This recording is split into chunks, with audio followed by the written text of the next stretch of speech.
Türkmenistanyň prezidenti Serdar Berdimuhammedow 18-nji maýda Merkez Aziýa Hytaý sammitine gatnaşmak üçin Hytaýa bardy. Hytaýyň taryhy Sian şäherini Merkez Aziýanyň döwlet başlyklary we Hytaýyň lideri Xi Jinping anyny dostluk wagdalaryny berkitmek üçin ilkinji gedek altyly topor formatyna pet-pet duşup geçirýärler. Hytaýyň daşary ýurtlardan import edýän gazynyň taskyrk göterimini üpjün edýän Türkmenistanyň prezidenti Serdar Berdimuhammedow sammiti Sewit liderlerinin arasına iň soňky bolup bardy.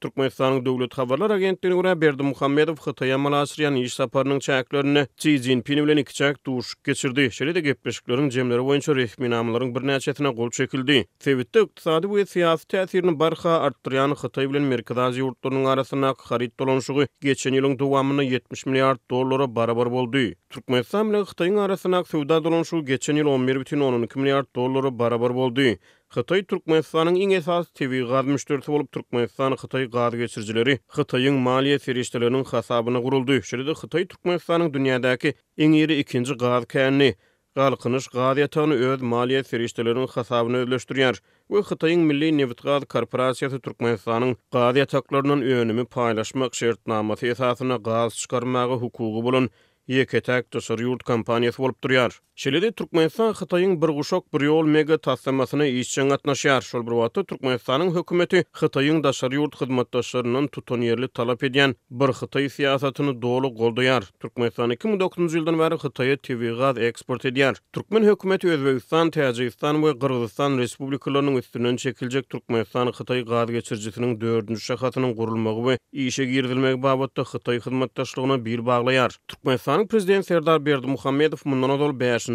ýanwarda Hytaýa ilkinji döwlet saparyna malaşyrdy. Birazdan Türkmen lideri 2022-nji ýylyň sentýabryna Özbegistanyň Samarkand şäherine geçirilen Şanhaý hyzmatdaşlyk guramatynyň sammitiniň çäklerini Xi Jinping bilen iki çäk duşuşdy. Türkmenistanyň öňkü prezidenti Gurbanguly Berdimuhammedow 2022-nji ýylyň 11-nji fevralyna wezipeden çekilmek niýetini äşgär etmeginiň öňýany özüniň prezident wezipesine iň soňky daşary ýurt saparyny 2022-nji ýylyň 3-5-nji fevral aralygyna Hytaý Halk Respublikasyna malaşyrdy. Adat Ýewropa Adatlyk radiosynyň Hytaý meseleleri boýunça bilermeni Reid Standish Merkez Aziýa Hytaý sammiti barada çap eden makalasyny sammitiň hem praktik jähetden iş ýüzüne hem de simbolik jähetden aýratyn ähmiýete ýedigini aýtdy. Sowet Soýuzynyň dargymagyndan bäri ilkinji gedek Hytaý lideri Merkez Aziýanyň 5 ýurdunyň ählisiniň döwlet başlyklaryny kabul edýär. Standish sammitde esasy ünsüň Sewit infrastrukturasyny ösdürmäge we Sewitde ara gatnaşygy ýokarlandyrmaga gönükdirilýekdigini aýdýar. Merkez Aziýa Hytaý liderleriniň ilkinji pet-pet duşugy Ukrainada harby çoluşa malaşyryan Russiýanyň täsir giňişligine girýän Sewit ýurtlarynyň Medeniýet azatlygyny berkçäklendirmekde tanqid edilen Türkmenistanyň häkimetleriniň koronavirus pandemiýasy döwri, jemgyýetçilik bilen netijeli aragatnaşyk gurup bilmezligi, halkara mali guramalarının ýurdun saglyk pudugyny kämilleşdirmek üçin bölüp beren millionlarça dollarlyk proýektleriniň gözüňde tutulan maksatlara laýyk berjay edilmezligine getirdi. Bu barada halkara hasaplaşyk proýektiniň irki duýduruş ulgamy arkaly geçiren baralarynyň netijesinde bellenilýär. Türkmenistan häzirki gün içerisinde öz çäginde COVID-19 ýokunjunyň hasaby alynmandygyny öňe sürýär. Halkara hasaplaşyk proýekti 2020-nji ýylyň 1-nji ýanwaryndan bäri Türkmenistanyň jemgyýetçilik we sakly puduklaryny maliýeleşdirmek üçin dünýäniň iň iri ötüş banklarynyň sol sanda Aziýa Ötüş Bankynyň, Ýewropanyň Dikeldis we Ötüş Bankynyň we bütün dünýä bankynyň umumy hasapda $40 milyon göýberen 6 proýektini ýerledi. Bularyň arasynda bütün dünýä bankynyň COVID-19 ýokunjugyna garşy durmak üçin 2021-nji ýylyň iýununda Türkmenistan üçin tasdiklan $20 milyon proýekti hem bar. Resmi beýanatda bu proýektiň maksadynyň koordinasiýany ýurt derejesinde berkitmekden, töwekkelçilik aragatnaşygyny we jemgyýetiň habarlalygyny, şeýle-de test, infeksiýalaryň öňüni almak we gözükçülükde saklamak we saglyk saklaýyş desgalarynda iş dolandyrys usullaryny döwre baplaşdyrmakdan ibaratdygy aýdyldy. Emma halkara hasaplaşyk proýektiniň hasabatynda pandemiýa döwründäki kesitleýici pursatda Türkmenistanyň jemgyýetçilik saglyk pudugyna niýetlenen bu proýektiň yglan edilen maksatlaryň ters netijesini berendigi nykdalýar. Türkmenistanyň jemgyýetçilik saglyk pudugyndaky adatdan daşary ýagdaý döwründe ýurdun beren ýalňys we ýuýulan maglumatlaryna şärik bolmagy netijesinde proýektiň pandemiýa garşy çäreleri bökdünslik döredän we adam durmuşlaryny hop awandyran maglumat boşlugynyň emele gelmegine getirendigi bellenilýär. Hasabatda pandemiýa baradaky bu maglumat boslugynyň arasynda ýurtda jemgyýet bilen netijeli aratnasygy esaslandyrmazdan ýurdun milli jemgyýetçilik saglyk taýýarlyk ulgamyny kämilleşdirmek boýunça göz öňünde tutulan maksatlara ýetmeň tas mümkin däldigi hem nyktalýar. Mundan başga da maglumat ýetmezçiligi ýerine ýetiriji idaralaryň sol sandy Türkmenistanyň saglyk ministrligindäki pes derejedäki administrativ mümkinçilikleri bilen utgaşdy. Ýatlatsak azatlyk we beýlik garasy nesirler pandemiýa döwründe koronavirusdan azatlygyny öňe sürýän Türkmenistandan syzyp çykan maglumatlarda bu virusu ýoluganlaryň we ondan ölenleriň hem köp bolandygyny habar beripdi. Habarçylarymyz saglyk idaralarynda ýeterlik medisina terişdeleriniň däri dermanlaryň ýokdugy barada hem ýygyderli maglumat beripdiler.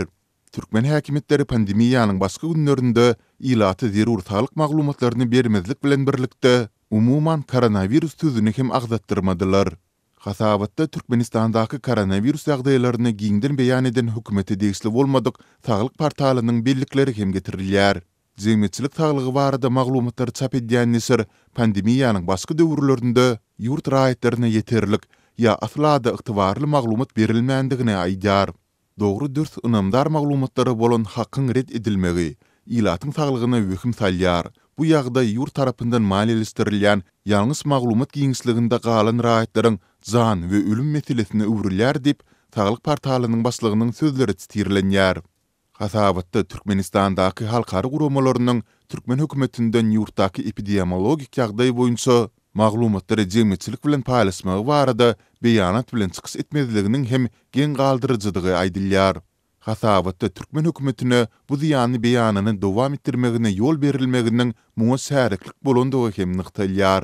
Pandemiýa döwri daşary ýurtlardaky Türkmen aktivistleri watanyndaky COVID-19 bilen bagly hakyky maglumatlaryň ilat köpçüligine aýan edilmegini talap edip, sol sanda Birleşen Ştatlardaky BMG-niň we bütün dünýä saglyk guramasynyň idaralarynyň öňünde hem protest çärelerini geçiripdiler. Mary vilayatynyň büdjet idaralarynda üstümizdäki ýylyň ikinji ýarmy üçin döwletiň elçiligindäki gazet jurnallara mejburi abuna ýazylmak talaplary artýar. Söz we medeniýet azatlygyny berksäklendirmekde tanqid edilýän türkmen häkimetleri nesirleriň esasan online görnüşlerine ýazylmagy soraýarlar. Büdjetçiler agyr ykdysady krizisyň arasynda gosmaçy çykdyjylaryň özleriniň güngüzüran aladalarına urgu bolýandygyny aýdarlar. Türkmenistanyň aglab sewitlerinde sol sandy Lewap vilayatynda mejburi abuna ýazylsyk çärelerini şu aýyň ilkinji hepdesinde tamamlamak barada görkezme berilen bolsa, häzirki wagt mariniň idaralarynda işgärlerden gysga wagtyň içinde gazetler jurnallary pul geçirmek sorulýar. Yerli büdjetçiler sorulýan puluň mukdarynyň beýlik sewitleriň idara kärhanalary bilen deňişdirilende has köpdigini aýdarlar. Türkmenistana çap edilýän ähli online jurnallary abuna ýazylmalydygy aýdylyp, munyň üçin döwlet idaralarynyň işgärlerinden 130 manat ýol başlaryndan bolsa 200 manat sorulýar. Goňşy Lewapda bolsa hem kagyd hem de online neşirler üçin jemi 95 manat soraýarlar. Diýip marly büdjet işgärleriniň biri 18-nji maýda habarçymyza gurrun berdi. Ol idara ýol başlarynyň adatça bolýaly pul geçirmedik büdjetçilere işden gowmak bilen haýbat atýandyklaryny, şeýle-de işgäriň dähmet haklarynyň berilmegine çelini garaşma kaýyşlarynyň red edilýändigini belledi. Habarçymyzyň söhbetesiniň maglumatyna görä, yerli gazet jurnallaryň mazmuny okyjylarda köplenç gyzyklanma döretmeýär. Olarda aglaby sol bir habarlar çap edilýär. Diňe mugallimler maglumat toplamak üçin gazetler jurnallary dowamly ýazarlaýarlar. Biziň idaramyzda abuna bolan neşirleriniň ýüzüni açyp görmedikleri bar. Öňler kagyd neşirlerini hojulukda ol ýa-da bu zerurluklar üçin ulanan bolsak, häzir online jurnallar üçin diňe pulu howadyň ýarys. Diýip habarçymyzyň söhbetdesi belledi. Medeniýet azatlygy boýunça halkary hasabatlarda dünýä ýurtlarynyň arasynda izdaky urunlary eýeleýän Türkmenistanda medeniýet terişdeleri berk döwlet gözükçüligi astynda galýar.